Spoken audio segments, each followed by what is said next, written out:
когда мы говорим о национальных проектах, для нас был интересен опыт Российской Федерации. Для реализации национальных проектов в Казахстане привлекли передовые технологии. Михаилу Мишустину и Рустаму Миниханову представили офис цифрового правительства Казахстана.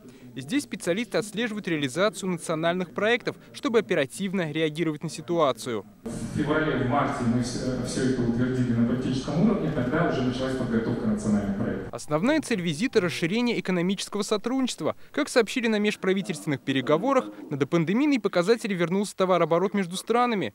В этом году он вырос на треть и составил 13 миллиардов долларов.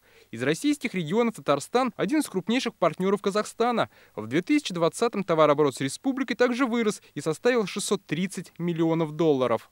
За январь-июнь текущего года мы уже наблюдаем увеличение объемов торговли на 27%.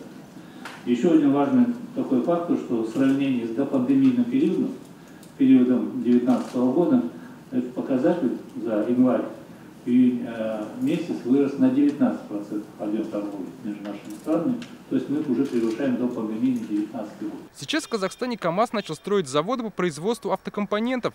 Для татарстанского автогиганта этот рынок исторически один из самых емких и перспективных. Также тесное сотрудничество с нефтяными компаниями развивает Татнефть. Подписано соглашение о запуске производства бутадиеновых каучуков для экологически чистых шин. На полную мощность предприятие должно выйти к 2025 году.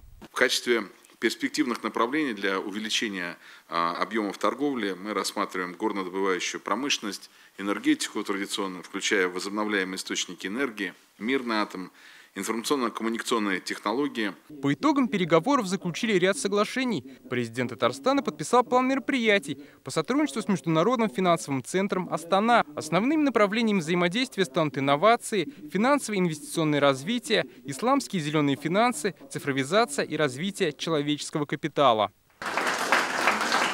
Визит в Казахстан продолжится завтра. Предстоит встреча с президентом Казахстана Касым-Жомартом Токаевым и лидером нации Нурсултаном Назарбаевым. Дмитрий Аверин, Марат Саидгараев, ТНВ, Казахстан. Закажи рекламу на ТНВ. Телефон в Казани 5 705 100.